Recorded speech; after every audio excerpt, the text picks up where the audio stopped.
వలసలో ఇంటింటికి కూటమి. కొత్త వలస మండల కేంద్రంలో కూటమి ప్రభుత్వం చేపట్టిన ఇంటింటికి కూటమి కార్యక్రమంలో మండల కేంద్రమైన కొత్త వలసలో ఘనంగా ర్యాలీ, ప్రజా సంప్రదింపుల కార్యక్రమం నిర్వహించారు. ఈ కార్యక్రమంలో స్థానిక ఎమ్మెల్యే కోళ్ల లలితా కుమారి ముఖ్య అతిథిగా పాల్గొని ప్రతి ఇంటికి వెళుతూ ప్రజల క్షేమ సమాచారాలను అడిగి తెలుసుకున్నారు. మరిడిమాంబ అమ్మవారి ఆలయం నుంచి రామాలయం వరకు కూటమి శ్రేణులు, నాయకులు, కార్యకర్తలు భారీ ర్యాలీగా తరలివచ్చారు. ర్యాలీ అనంతరం ఎమ్మెల్యే ప్రతి ఇల్లు తిరుగుతూ గడిచిన 2 ఏళ్ల కాలంలో కూటమి ప్రభుత్వం సాధించిన కీలక విజయాలను ప్రజలకు వివరించారు. ప్రభుత్వం అందించిన సంక్షేమ పథకాలు, నియోజకవర్గ పరిధిలో చేపట్టిన అభివృద్ధి పనుల గురించి క్షుణ్ణంగా తెలియజేశారు. ప్రజల సమస్యలను అడిగి తెలుసుకున్నారు. కదలి రండి తెలుగుదేశ కార్యకర్తలారా, త్యాగాలకు వెనుదీయని దేశభక్తులారా. కదలి రండి తెలుగుదేశ కార్యకర్తలారా, త్యాగాలకు వెనుదీయని దేశభక్తులారా.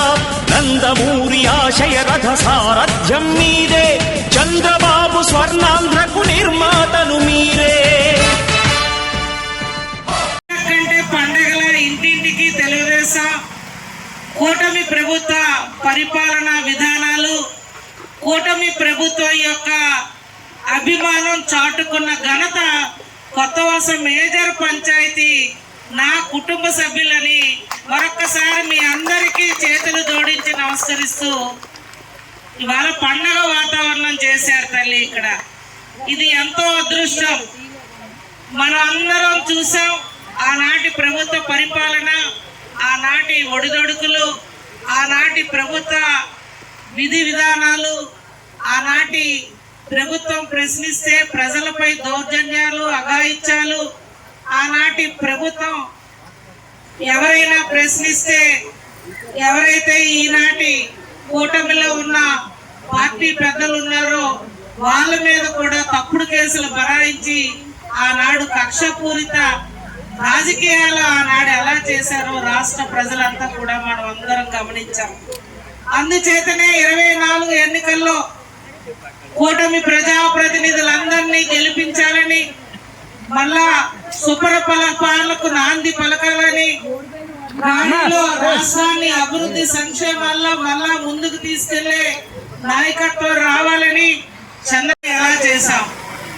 గత పాలకులు విడిచిపెట్టిన రాష్ట్రాన్ని అప్పుల ఊబిలో విడిచిపెడితే ఈనాటి ప్రభుత్వం పెద్ద మనస్సుతో గుడిగుడి అడుగులకు తొలి అడుగులు పలుకుతూ సుపరిపాలనకు నాంది పలుకుతూ ఇవాళ చంద్రబాబు గారు, పవన్ కళ్యాణ్ గారు నాయకత్వంలో ఏ విధంగా ముందుకెళ్తున్నాం మనం అందరం ఆలోచించాలి. రాష్ట్ర ఆదాయాన్ని ఒక పక్క పెంచుతూ, రాష్ట్రానికి పెట్టుబడులు తీసుకొస్తూ, రాష్ట్రానికి కంపెనీలు తీసుకొస్తూ, రాష్ట్ర వనరులను పెంచుకుంటూ, ఏవైతే ఎన్నికల హామీలు సూపర్ 6 పథకాలు ఉన్నాయో వాటన్నిటినీ కూడా ప్రజలకు అమలు చేయాలని పెద్ద మనసుతో కంకణం కట్టుకొని, ఏదైతే గత ప్రభుత్వం 1000 రూపాయల పెన్షన్ పెంచుతామని ఆనాడు ఎన్నికల హామీ చేసి 5 ఏళ్లు పట్టింది 1000 రూపాయలు పెంచడానికి. మన కూటమి ప్రభుత్వం వచ్చి వెంటనే చంద్రబాబు గారు ఒకే మాట చెప్పారు, నన్ను పవన్ కళ్యాణ్ గారిని ఆశీర్వదించండి, పెద్ద కొడుకు పెన్షన్ 4000 పెంచి ఒకేసారి 3 నెలలు కలిపి 7000 రూపాయలు ఇస్తానని ఎన్నికల్లో హామీ ఇచ్చారు. మరి అదే దశగా పెన్షన్ 4000, 6000, 10,000, మనకి 15,000 రూపాయలు కూడా పెన్షన్ పెంచి ఇవాళ సుమారు 68 లక్షల పెన్షన్లు పేద, మధ్య తరగతి, వితంతువు, వృద్ధులు, వికలాంగులకి అందజేస్తున్న ఏకైక ప్రభుత్వం భారతదేశంలో ఏది అనంటే ఆంధ్రప్రదేశ్ రాష్ట్రం కూటమి ప్రభుత్వానిదని చెప్పి మనం అందరం అభిమానించాలి.